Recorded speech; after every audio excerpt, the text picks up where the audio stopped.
The research station floated silently above a dying red star, its thin light casting a faded glow across the steel hull. Most who came here stayed only as long as they had to. The station was old, creaking in its joints, and the nearby star was unstable. But for some reason, human engineers seemed to enjoy working in such places. Ethan Cole stepped off the human shuttle, carrying a heavy toolkit in one hand and a diagnostic scanner in the other. He was here for one reason: to fix a failing reactor system on an alien ship that had docked 2 days ago. According to the request, the ship belonged to the Thalara, a species known across the galaxy for their cold manners and strict traditions. They avoided unnecessary contact with other species, especially humans. As he walked down the docking corridor, the automatic lights flickered. The air smelled faintly metallic, and the soft hum of station engines vibrated under his boots. The corridor ended at a tall, narrow figure standing by the airlock. She wore a silver uniform with deep blue markings along the sleeves, and her posture was as straight as a blade. "Engineer Cole?" she asked in a calm but distant tone.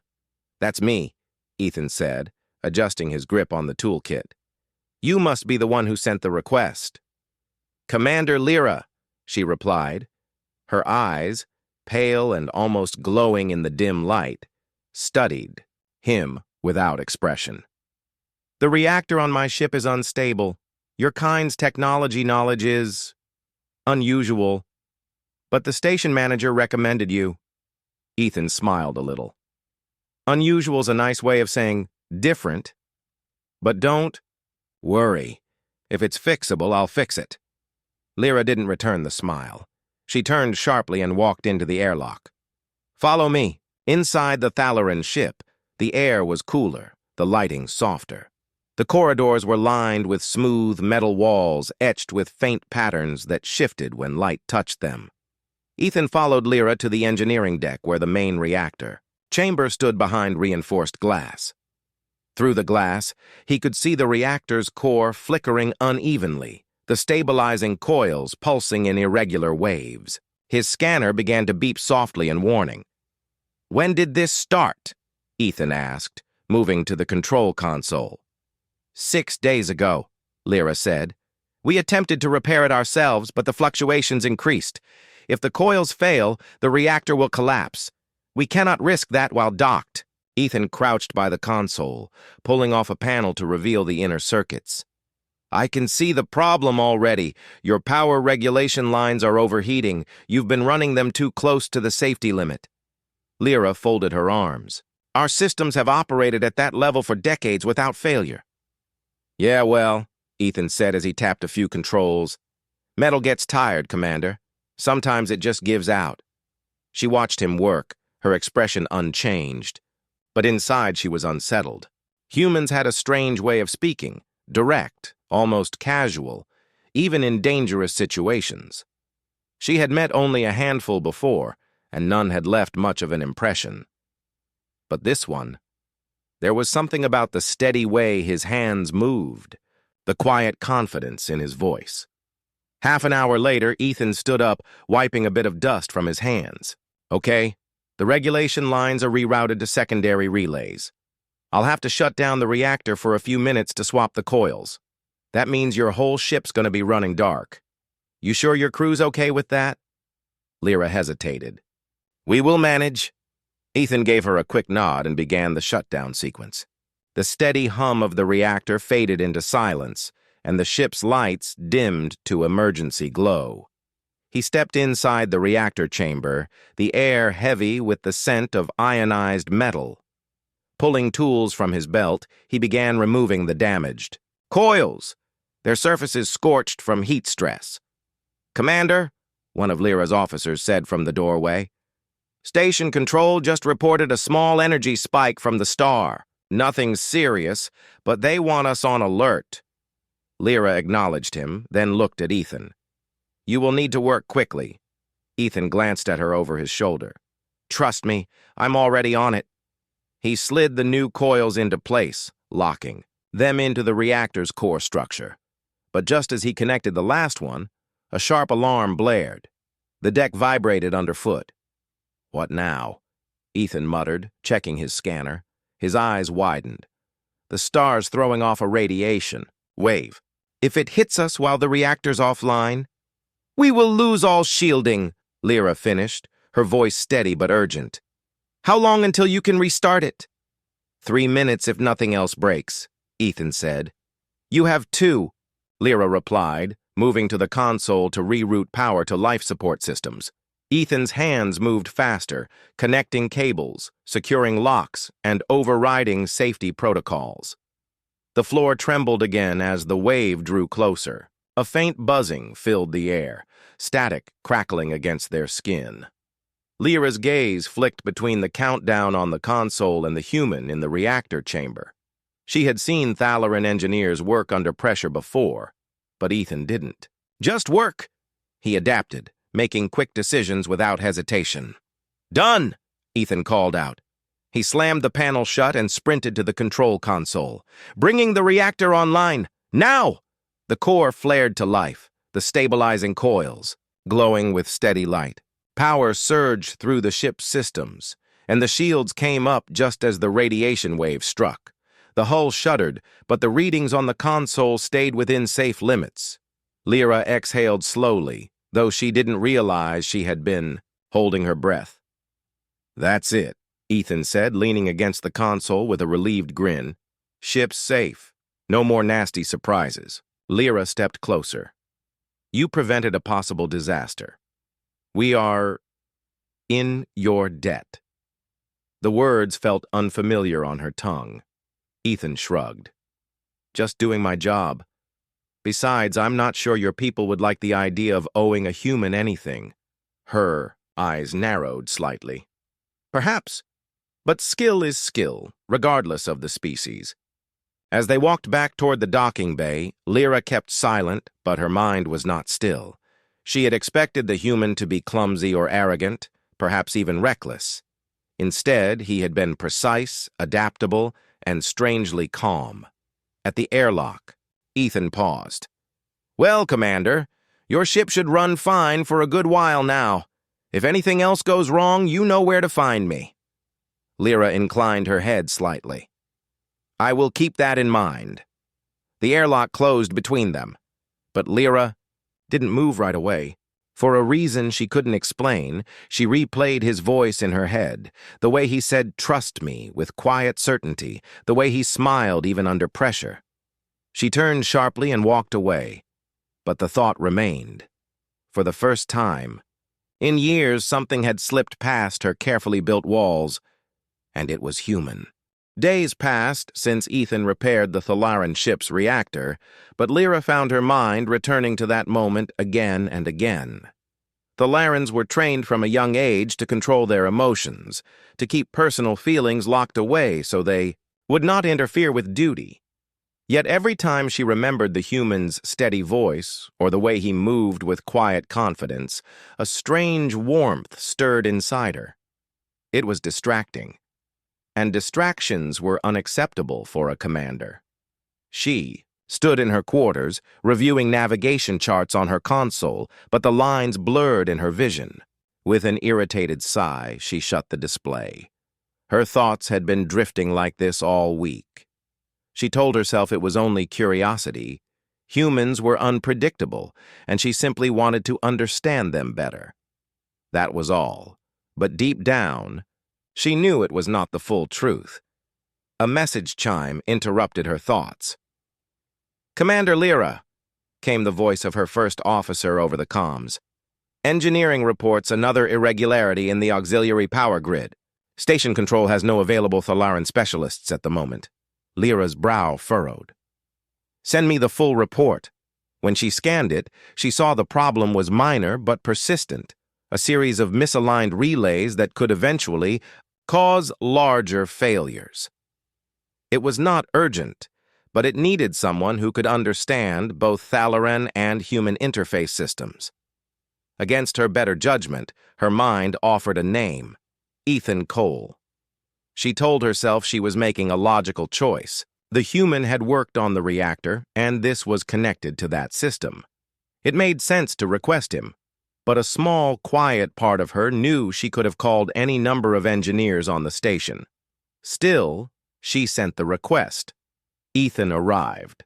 An hour later, toolkit slung over his shoulder.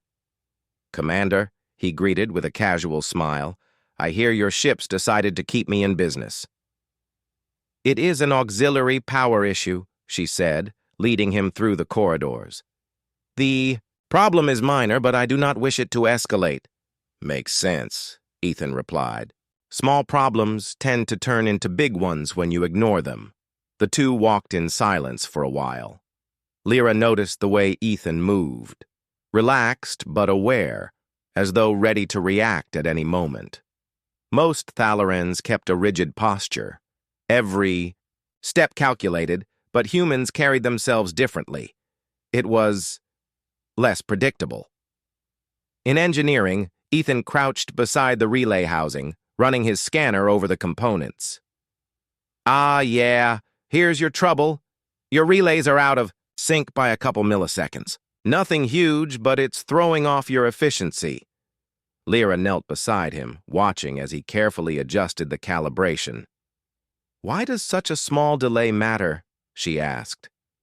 "Because small delays stack up," Ethan said. "One relay is a little slow, then another, and suddenly your whole system's lagging. Sometimes it's the little things that bring a big machine down." His words stayed in her mind longer than she expected. As they worked, Ethan began asking questions about Thaloran culture. Not the kind most species asked, like military strength or technology, but about daily life. "So," he said while tightening a circuit lock, "what's the first thing you do when you wake up in the morning?" "Thalorans, I mean." She raised an eyebrow. "Why would you wish to know that?" "Just curious. Humans like knowing how others live. It makes the galaxy feel smaller, I guess." Lyra hesitated before answering. "We begin the day with an hour of mental clarity exercises. It is meant to focus the mind and prepare for decisions." "Makes sense," Ethan said with a nod. "Humans usually start with food and maybe some exercise. Or coffee. Lots of coffee." "Coffee?" She repeated the unfamiliar word. "A drink. Bitter, but it wakes you up. Maybe I'll get you some sometime." She wasn't sure why the thought made something in her chest tighten slightly. It took them several hours to finish the relay adjustments. When Ethan stepped back from the console, the system readings showed perfect stability. "There we go," he said, "smooth as it gets." Lyra checked the data herself, then inclined her head. "Acceptable work." "Just acceptable?" Ethan asked with a faint grin. "For now," she said, though the corners of her mouth almost curved into something more. Before they could say more, the ship's comms blared a sharp alarm. "Distress call from Sector 9, the officer's voice came through. "A transport vessel is under attack, requesting immediate assistance from any available ships." Lyra didn't hesitate. "Set course for Sector 9, she ordered. She turned to Ethan. "You will remain aboard. We may need further engineering support." "Got it," he said, his expression suddenly serious. The Thaloran ship jumped to faster-than-light travel, the view outside streaking into star lines. As they neared the coordinates, the main screen displayed the scene. A small civilian transport surrounded by two pirate vessels, their weapons already tearing into the transport's shields. "Bring us in," Lyra commanded. The Thaloran ship's weapons lit up the darkness, striking one pirate vessel and forcing it to break formation. The second stayed close to the transport, using it as a shield. Lyra's mind calculated options quickly. "Target their engines," she ordered. "Disable, do not destroy." The ship rocked under enemy fire. In engineering, Ethan felt the vibrations under his boots and quickly checked the reactor stability. "Commander," his voice came over the comms, "their shots are hitting close to your secondary shield grid. I can boost it, but it'll strain the relays we just fixed." "Do it," Lyra said without hesitation. Ethan's fingers moved over the console, rerouting power to reinforce the shields. The ship's defenses flared brighter, absorbing the next barrage. On the bridge, Lyra watched as her crew gained the upper hand. One pirate vessel was now drifting, its systems disabled, but the other began retreating with the transport's cargo hold still locked to it. "We're boarding them," Lyra decided. "Ethan, meet me at the port airlock." Within minutes, they stood at the airlock, both in lightweight combat suits. Ethan carried a portable engineering kit, while Lyra held a pulse rifle. As the airlock connected to the pirate vessel, the doors slid open, revealing a dark, narrow corridor. The sound of blaster fire echoed in the distance. Moving quickly, they pushed forward. Ethan kept close to Lyra, watching the corners while she cleared the path. They reached the cargo hold and found several hostages, both human and Thalaran, huddled together. A pirate appeared from behind a crate, weapon raised. Before Ethan could react, Lyra stepped in front of him, firing a precise shot that disarmed the pirate without killing him. "Go," she said sharply to Ethan. "Free them." He moved to unlock the hostages' restraints, his hands working fast. Then, from the far side of the hold, another pirate took aim, this time at Lyra. Without thinking, Ethan lunged forward, pulling her out of the way as the shot scorched the wall where she had been standing. They landed hard on the deck, the sound of her rifle firing again echoing in the confined space. When the fight ended, the pirates were secured and the hostages safe. Lyra looked down at the human beside her, breathing heavily. "You risked yourself to protect me." "Guess I did," Ethan said with a small, tired smile. "Seemed like the right thing to do." She didn't answer right away. For a Thalaran, such acts were rare. They protected their crew, yes, but not like this. Not with such instinct. As they escorted the rescued transport back to safety, Lyra found herself glancing at Ethan more often than she meant to. She told herself it was only because he had proven himself useful in combat and engineering. But when she returned to her quarters that night, she noticed her hands tremble slightly as she poured a drink. She sat in silence for a long while, realizing she could no longer deny it. Something had changed between them, and it was starting to scare her. The day began like any other in the orbital academy, but the air felt heavier somehow. Ethan noticed it as soon as he stepped into the morning assembly hall. Students whispered more than usual, glancing toward the large windows that overlooked the station's docking bays. The instructors seemed tense, their eyes darting to their comm devices. Something was happening. Halfway through the morning lesson, the headmaster's comm chimed sharply. She read the incoming message, and her normally calm expression froze for a moment. Then she cleared her throat. "Students, remain seated until further notice," she said. Her voice was firm, but Ethan thought he heard a faint tremor. Curiosity rippled through the room. From his seat near the back, Ethan could see the docking bay through the high windows. A shimmer of light appeared in the blackness beyond the station. At first, he thought it was just another ship arriving. Dozens of vessels came and went every day, traders, freighters, transport shuttles. But this was different. The light grew, brighter, stretching into long streaks before snapping into a sharp, massive shape. A warship. No, calling it a warship didn't feel right. It was more like a floating fortress. Its black and silver hull gleamed under the station lights, marked with gold patterns that seemed to shift like liquid. The ship was huge, larger than any vessel Ethan had ever seen.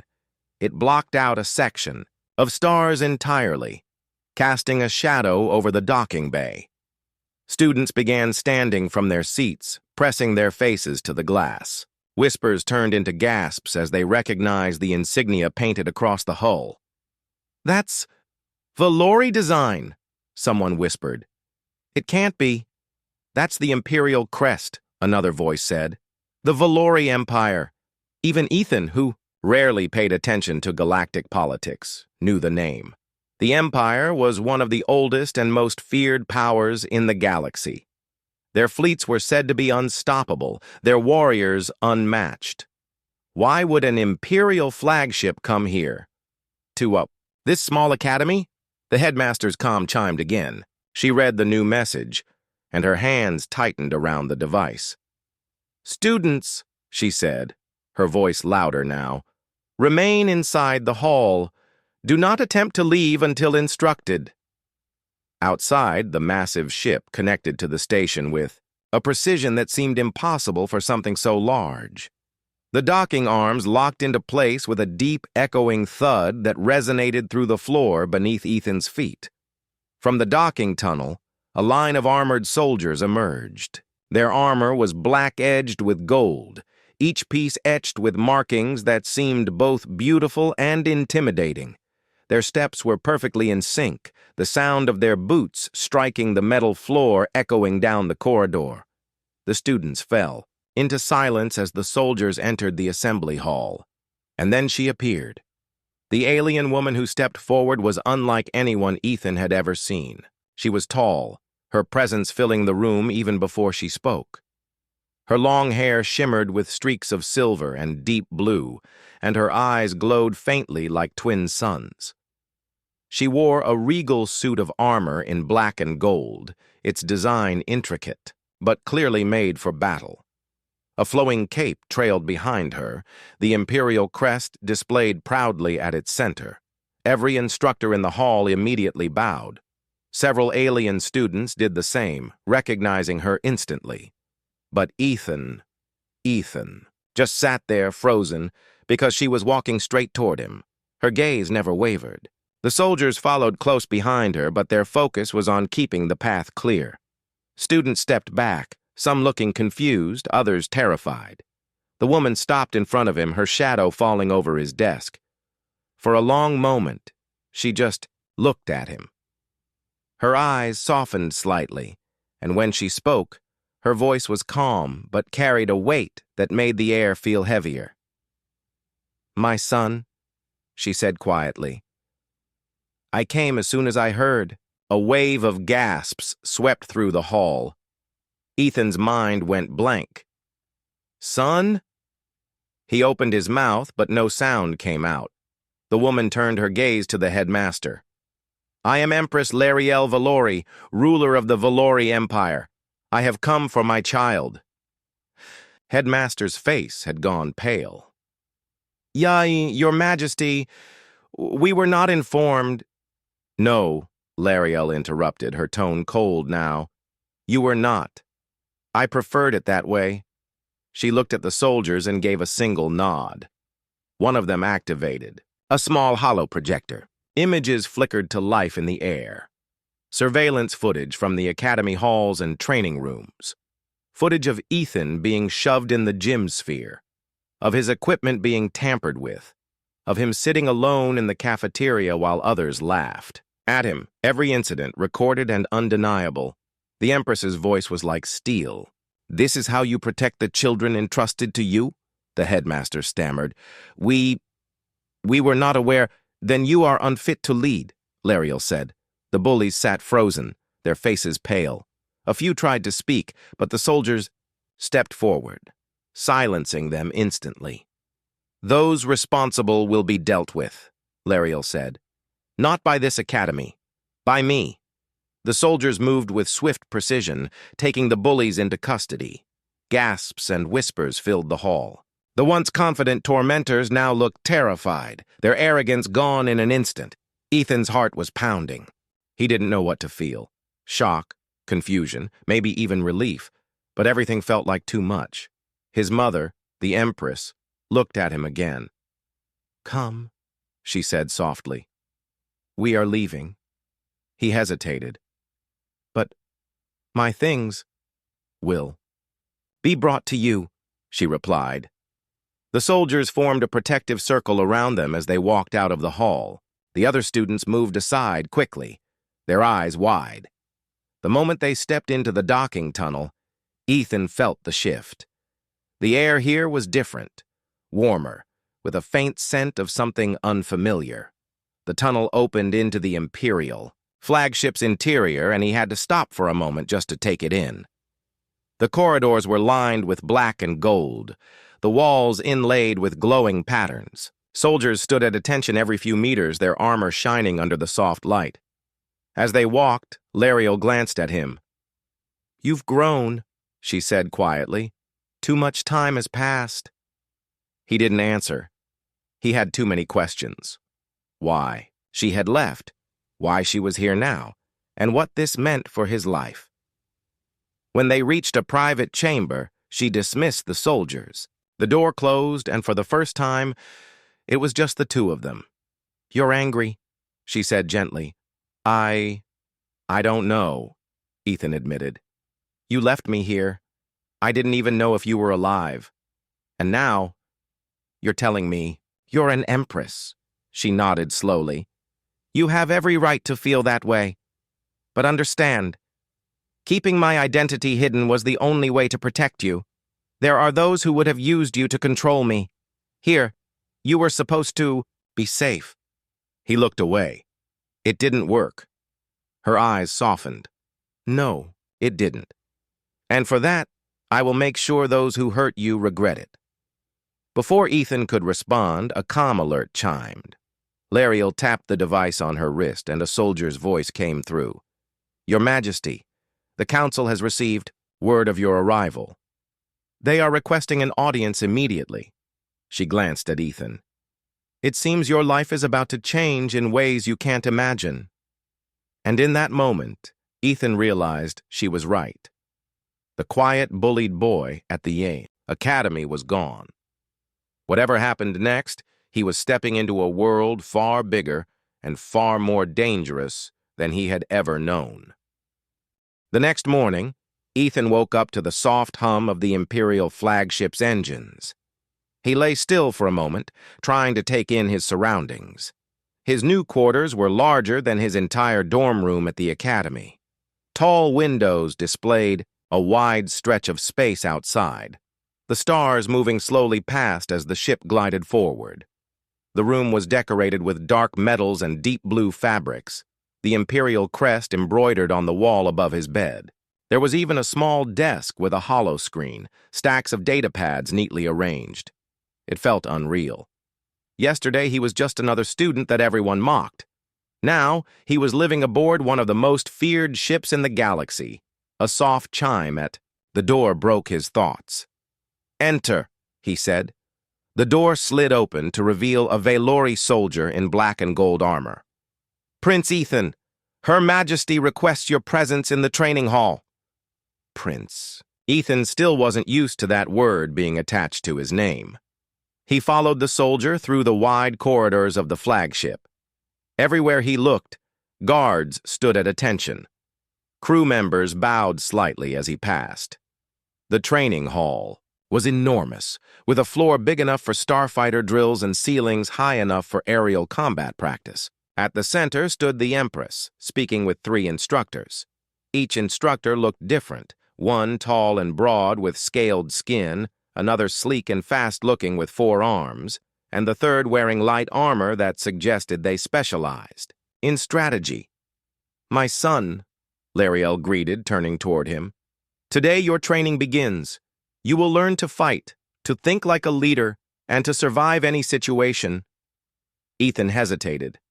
I've never been good at this kind of thing." Her expression softened slightly. "You will be, not because of your bloodline, but because you will work for it." The first instructor stepped forward. "Combat drills," he said. "We'll see what the boy can do." Ethan was handed a light practice weapon, something like a staff, its edges glowing faintly. The instructor came at him fast. Ethan barely managed to block the first strike, the impact vibrating through his arms. The second blow knocked him back a step, but then instinct kicked in. Instead of trying to match the instructor's strength, Ethan used his smaller size to his advantage, ducking under swings, sidestepping quickly, using the weapon's reach to land light taps on his opponent. When the drill ended, the instructor gave a short nod. "Not bad. Quick thinking. Human reflexes aren't the fastest, but you make up for it with movement." Next came tactical training. The 4-armed instructor placed a holographic battlefield between them. Enemy ships, friendly ships, planetary defense grids, he explained, moving pieces around the projection. Show me how you'd get your fleet past the blockade. Ethan stared at it for a long moment. Instead of attacking head-on, he moved a smaller ship group away from the main fleet, drawing the enemy's attention.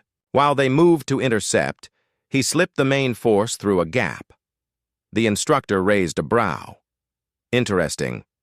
Valori commanders favor overwhelming force. You use distraction and misdirection. Humans fight differently. That might be useful. After hours of drills, Ethan was exhausted but strangely proud. His mother dismissed the instructors and walked beside him toward the observation deck. You adapted quickly, she said. I just did what made sense, he replied.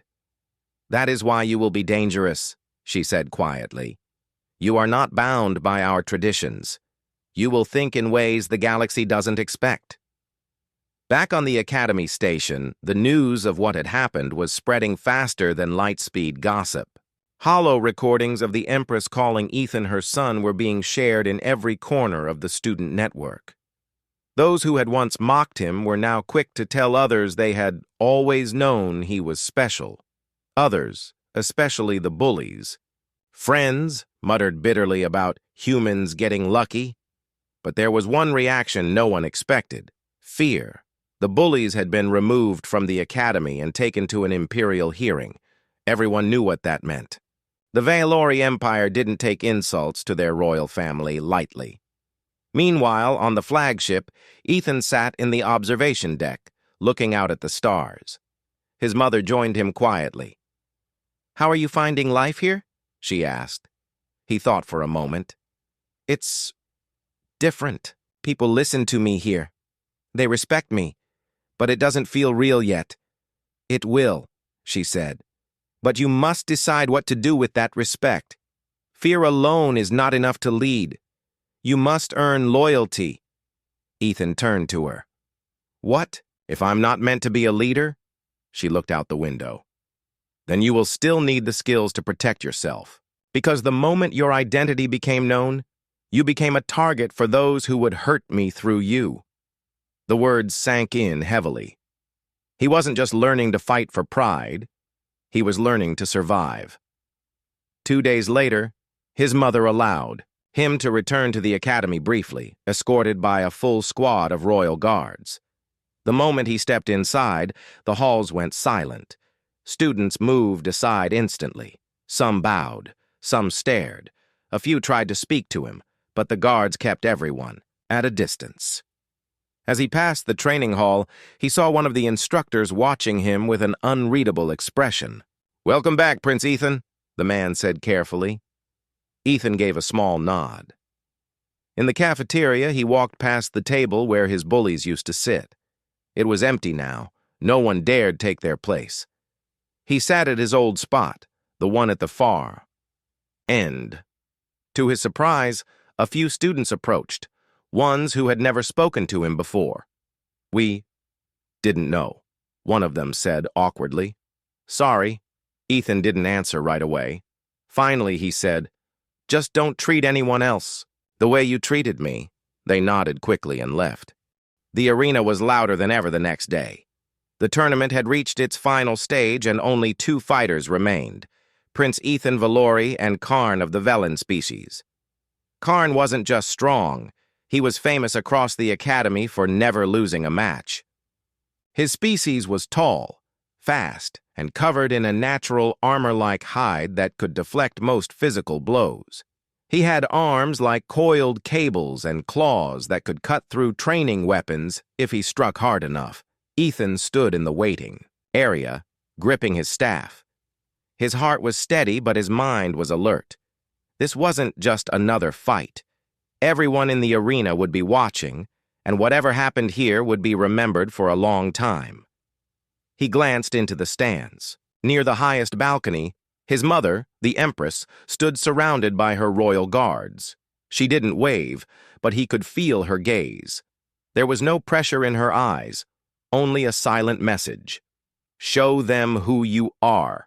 The announcer's voice boomed across the arena. Final match: Prince Ethan Valori versus Cadet Karn Velen. No time limit. Winner by knockout or surrender. The crowd roared. Banners waved. The two fighters walked to the center of the arena, the floor a smooth, wide circle surrounded by a force field barrier to keep the audience safe. Karn grinned, showing sharp teeth. I don't care who your mother is, human. Today you're mine. Ethan didn't rise to the insult. We'll see. The signal sounded. Karn charged forward, like a beast, swinging his heavy practice blade with both hands. The strike came fast. Too fast for most to block, but Ethan didn't try to meet it head-on. Instead, he sidestepped, letting the blade crash into the floor. The impact made the ground shudder. The crowd gasped as Ethan countered with a quick strike to Karn's side, but the blow bounced off the Velen's armored hide. Karn laughed. Is that all? Ethan stepped back, circling. He remembered what his Valori instructors had taught him. Never try to match strength with strength if the enemy is bigger. Use their own power against them. The fight continued. Karn attacked with sweeping strikes, forcing Ethan to move constantly.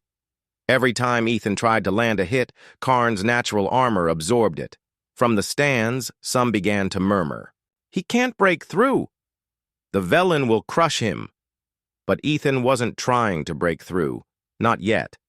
He was studying, watching the way Karn's movements left small gaps in his guard, noting how he always shifted his weight onto his left leg before a heavy strike. Then he saw it. The weakness. Karn's armor was thick on his chest, arms, and back, but his joints were less protected for mobility. If Ethan could hit the same weak spot more than once, it might make a difference. Karn swung again, this time in a downward arc meant to finish the fight. Ethan spun aside, letting the blade crash into the floor again, then struck sharply at Karn's left knee joint. Karn grunted in surprise. Ethan backed away before Karn could grab him. He circled again, waiting for another opening. When it came, he struck the same spot, faster this time. The crowd began to notice. The Velen's movements were getting slower, his left leg not as steady as before. Karn roared and lunged, but his footing was off. Ethan ducked under the swing and slammed his staff into the joint one last time, twisting with all his strength. Karn's leg buckled. He stumbled to one knee, his blade scraping against the floor. This was the moment. Ethan didn't hesitate.